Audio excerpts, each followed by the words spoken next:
आंदोलन चलाए गए कि इससे लोगों की नौकरी चली जाएगी, बेरोजगार हो जाएंगे लोग। उसी तरह का डर पैदा करने की कोशिश डॉक्टर जोशी इस मामले में भी कर रहे हैं। तो मैं डॉक्टर जोशी के बारे में मेरी राय थोड़ी बहुत ढुलमुल सी थी, लेकिन अब बिल्कुल पक्की हो गई है कि बहुत ही कुंठित व्यक्ति हैं।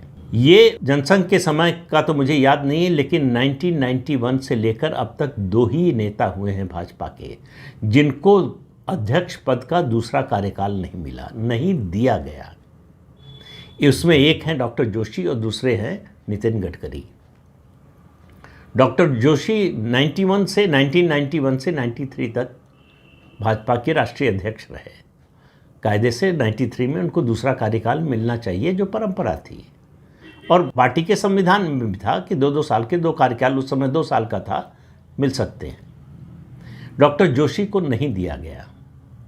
1991 में जब ये अध्यक्ष थे तो उत्तर प्रदेश में पूर्ण बहुमत मिला भारतीय जनता पार्टी को। इनकी वजह से नहीं, अयोध्या आंदोलन की वजह से और कल्याण सिंह के नेतृत्व की वजह से। आप देखिए उनके छोटे मन को कि उन्होंने क्या किया उस समय। उन्होंने प्रस्ताव भिजवाया अटल जी के पास। भाजपा में बहुत से लोगों का मानना था कि अटल जी हमारे सबसे बड़े नेता हैं, उत्तर प्रदेश से सांसद रह चुके हैं, पहले भी अभी भी हैं, और उनको मुख्यमंत्री पद पहली बार उत्तर प्रदेश का मिल रहा है, तो अटल जी को मुख्यमंत्री बनना चाहिए। लेकिन प्रस्ताव क्या गया? ये आइडिया डॉक्टर जोशी का था कि पार्लियामेंट्री बोर्ड में प्रस्ताव आएगा कि डॉक्टर जोशी मुख्यमंत्री बने उत्तर प्रदेश के। लेकिन डॉक्टर जोशी महान त्याग दिखाते हुए, जैसे सोनिया गांधी ने दिखाया था, कहेंगे कि नहीं, मैं नहीं बनना चाहता, तो फिर अटल जी के नाम का प्रस्ताव किया जाए। जो लोग अटल जी के पास गए थे उन्होंने इतनी बुरी तरह डांटा, वो लोग लगभग दौड़ते हुए भागते हुए बाहर निकले। उन्होंने कहा कि अब ये दिन आ गया है कि अटल बिहारी वाजपेयी सेकंड चॉइस बनेंगे। उन्होंने कहा कल्याण सिंह के अलावा और कोई मुख्यमंत्री नहीं होना चाहिए, और कल्याण सिंह मुख्यमंत्री बने।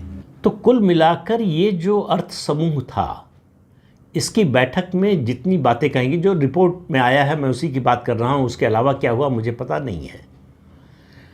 भारत सरकार की, यानी प्रधानमंत्री नरेंद्र मोदी की सरकार की प्रशंसा में कुछ नहीं कहा गया।